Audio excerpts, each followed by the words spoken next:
بسم اللہ الرحمن الرحیم۔ حضرت ابن مسعود رضی اللہ عنہ سے مروی ہے کہ اللہ نے جو بیماری بھی اتاری ہے اس کی شفا بھی اتاری ہے۔ جو جان لیتا ہے سو جان لیتا ہے، اور جو ناواقف رہتا ہے سو ناواقف رہتا ہے۔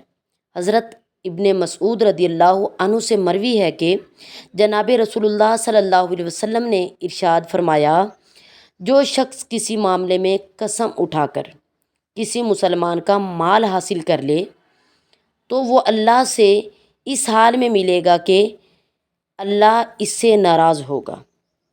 پھر نبی کریم صلی اللہ علیہ وسلم نے اس کی تائید کے لیے قرآن کریم کی یہ آیت ہمارے سامنے تلاوت فرمائی، جس کا ترجمہ یہ ہے کہ جو لوگ اللہ کے وعدے اور اپنی قسموں کے بدلے معمولی سی قیمت لے لیتے ہیں، آخرت میں ان کا کوئی حصہ نہ ہوگا اور اللہ ان سے کلام تک نہیں کرے گا۔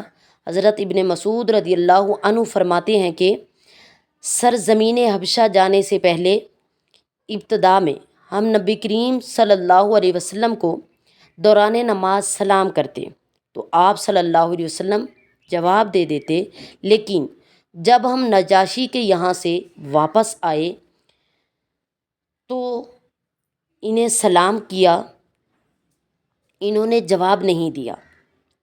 اس پر مجھے دور اور نزدیک کے اندیشے ہونے لگے۔ جب نبی کریم صلی اللہ علیہ وسلم نماز سے فارغ ہوئے تو میں نے آپ صلی اللہ علیہ وسلم سے اس کے متعلق سوال پوچھا۔ نبی صلی اللہ علیہ وسلم نے جواب دیا، اللہ تعالیٰ جو فیصلہ چاہتا ہے کر لیتا ہے۔ اس معاملے میں اللہ تعالیٰ نے یہ فیصلہ کر لیا ہے کہ ہم دوران نماز باتیں نہ کیا کریں۔ حضرت عبداللہ بن مسعود نے کہا، میں نے آپ صلی اللہ علیہ وسلم سے پوچھا کہ دین کے کاموں میں کون سا عمل افضل ہے؟ آپ صلی اللہ علیہ وسلم نے فرمایا، وقت پر نماز پڑھنا۔ میں نے پوچھا، اس کے بعد؟ آپ صلی اللہ علیہ وسلم نے فرمایا، والدین کے ساتھ نیک سلوک کرنا۔ میں نے پوچھا، اور اس کے بعد؟ آپ صلی اللہ علیہ وسلم نے فرمایا، اللہ کے راستے میں جہاد کرنا۔